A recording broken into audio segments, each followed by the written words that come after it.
রোগী মারা গেল সদর হাসপাতালে। রোগীর মরদেহ নিয়ে বাড়ি ফেরার আগে ইউনিয়ন হাসপাতালে আনা হলে দেখা দেয় উত্তেজনা। কিছু সময় ধরে রোগীর স্বজনেরা ঘিরে রাখে ইউনিয়ন হাসপাতাল।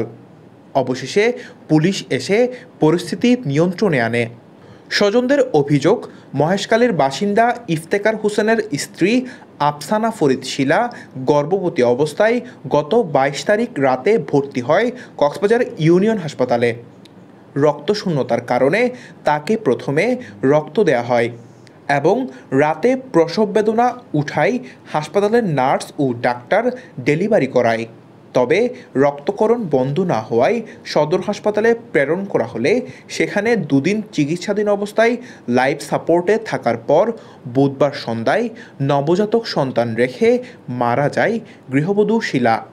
স্বজনদের অভিযোগ, ইউনিয়ন হাসপাতালে ভুল চিকিৎসার কারণেই শিলার মৃত্যু হয়েছে।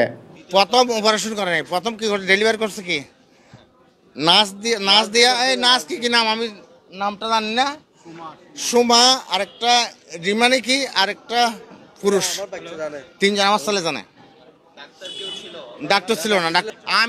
আমি ইউনিয়ন হসপিটালের উপযুক্ত বিচার, আমি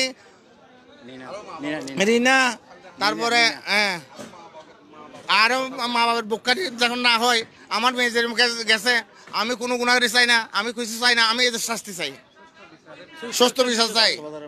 এদিকে ইউনিয়ন হাসপাতাল কর্তৃপক্ষ বলছে, ইউনিয়ন হাসপাতালে নয়, রোগীর মৃত্যু হয়েছে সদর হাসপাতালে চিকিৎসাধীন অবস্থায়।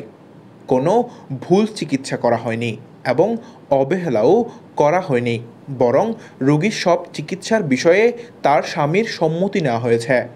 না, কোনো ধরনের ভুল চিকিৎসা, কোনো ধরনের অবহেলা আমরা করিনি এবং আমরা প্রতিটা ক্ষেত্রে রোগীর যত কিছু করা হয়েছে ওনাদের কনসেন্ট নিয়েই তারপরে হচ্ছে কি রোগীর এগুলো করা হয়েছে। এবং যে প্রসিডিউরটা করা হয়েছে, মানে এনভিডি যেটা করা হয়েছে নর্মাল ডেলিভারি, সেটা ওনাদেরকে এটার পরবর্তী কমপ্লিকেশন কি হতে পারে সেটা জেনে ওনাদের স্বাক্ষর নিয়ে, ওনার হাজবেন্ডের স্বাক্ষর নিয়েই হচ্ছে গিয়া এটা করা হয়েছে। তবে ইউনিয়ন হাসপাতালের পক্ষ থেকে একটি তদন্ত কমিটি গঠন করা হবে বলে জানান এই চিকিৎসক। News desk, TTN।